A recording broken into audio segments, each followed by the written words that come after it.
Hello, YouTube. The next Old Testament citation in the New Testament also shows up in a whole bunch of places.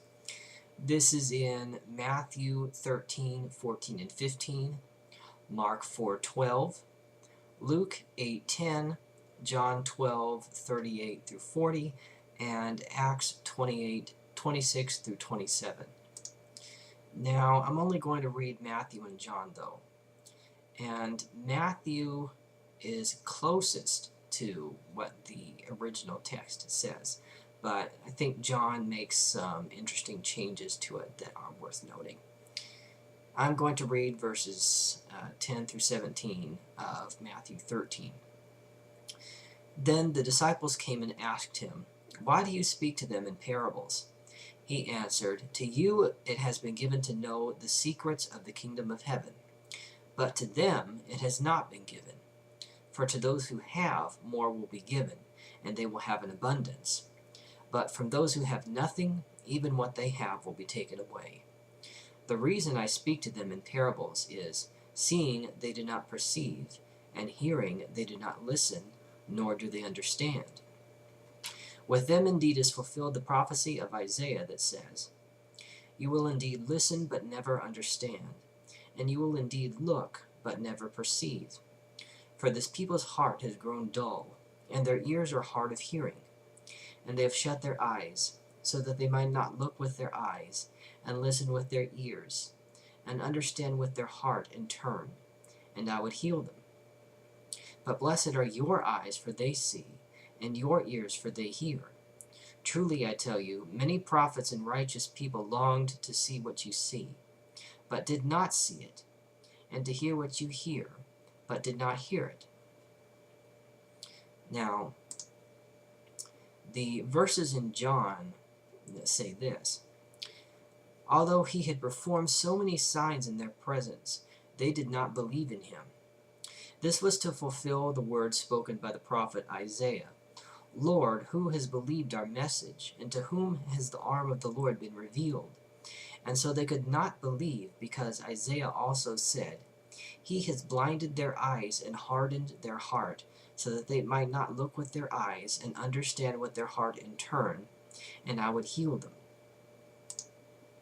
So in Matthew, it says, "You will indeed listen but never understand, and you will indeed look but never perceive."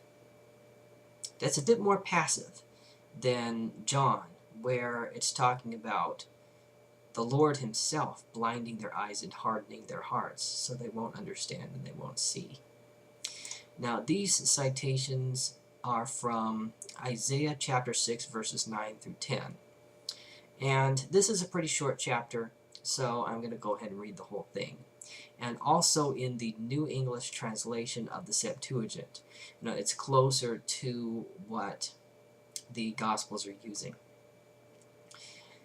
"And it happened in the year that King Uzziah died, that I saw the Lord sitting on a throne, lofty and raised up, and the house was full of his glory." That's the temple. "Seraphim stood around him. The one had 6 wings, and the one had 6 wings. And with 2 they covered their face, and with 2 they covered their feet, and with 2 they flew. And they cried out to one another and said, Holy, holy, holy is the Lord Sabaoth. The whole earth is full of his glory. And the lintel was raised at the voice with which they cried out, and the house was filled with smoke. And I said, O wretched that I am stunned, for being a man and having unclean lips, I live among a people having unclean lips, and I have seen the King, the Lord Sabaoth, with my own eyes. Then one of the seraphim was sent to me, and he had in his hand a live coal that he had taken from the altar with the tongs. And he touched my mouth and said, Behold, this has touched your lips, and it will take away your lawlessness and purify your sins. Then I heard the voice of the Lord saying, Whom should I send, and who will go to this people?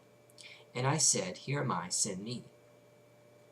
And he said, Go and say to this people, You will listen by listening, but you will not understand. And looking you will look, but you will not perceive. For this people's heart has grown fat, and with their ears they have heard heavily, and they have shut their eyes, so that they might not see with their eyes, and hear with their ears, and understand with their heart and turn, and I would heal them. Then I said, How long, O Lord? And he said, Until cities become desolate, because they are not inhabited, and houses, because there are no people, and the land will be left desolate. After these things God will send people far away, and those who have been left will be multiplied on the land. And still a tenth part is on it, and it will be plundered again, like a terebinth or an acorn tree, when it falls from its station. So, a few interesting things here. Because verses 9 and 10, which are cited in the Gospels, this is something specific that the Lord is having Isaiah proclaim to the nation of Israel at the time. And verses 9 and 10, which are talking about them not understanding and not perceiving, it gives the reason why. It says, For this people's heart has grown fat. Now, it's referring to the condition of the people of Israel at the time. It's not referring to, a future reference to unbelieving Jews, hundreds of years in the future. It's very contemporaneous.